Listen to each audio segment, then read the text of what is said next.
বড় প্রাণহানি থেকে বাঁচল ৭১ জন বিমান আরোহী। কক্সবাজার থেকে ছেড়ে আসা বাংলাদেশ বিমানের একটি ফ্লাইটের চাকা খুলে নিচে পড়ে যায়। পরে রাজধানীর শাহজালাল আন্তর্জাতিক বিমানবন্দরে জরুরি অবতরণ করে বিমানটি। পাইলটের দক্ষতায় কোনো হতাহতের ঘটনা ছাড়াই নিরাপদে অবতরণ করে বাংলাদেশ বিমানটি।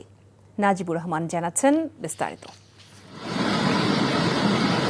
কক্সবাজার থেকে ছেড়ে আসা বিমান টেক অফের সময় পেছনের 4টি চাকার একটি চাকা খুলে পড়ে রানওয়েতে। বিমানটিতে তখন নারী ও শিশুসহ ৭১ জন। জরুরি অবতরণের সিদ্ধান্ত নেন পাইলট ক্যাপ্টেন জামিল বিল্লাহ। ঢাকার শাহজালাল আন্তর্জাতিক বিমানবন্দরে অবতরণের আগে ঝুঁকি বিবেচনায় ফায়ার সার্ভিস সহ সব ধরনের প্রস্তুতি সম্পন্ন করে ব্যবিচক। পাইলটের দক্ষতায় বিমানের পেছনের একটি চাকা ছাড়াই বাংলাদেশ বিমানের BG436 ফ্লাইটটি নিরাপদে অবতরণ করে। এতে বড় প্রাণহানি থেকে বেঁচে যান ৭১ জন বিমান যাত্রী। এমন চাঞ্চল্যকর ঘটনায় তদন্ত কমিটি গঠন করার কথা জানিয়েছেন বিমান বাংলাদেশ এয়ারলাইন্স। শুক্রবার সংবাদ মাধ্যমে পাঠানো এক বিজ্ঞপ্তিতে এ তথ্য জানায় তারা।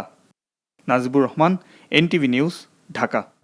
বান্ডেল থাকলে প্রতি সেনমানিতে টাকা বাঁচবে। বিকাশ সেনমানি বান্ডেল কিনে জিতুন প্রতি লেনদেনে।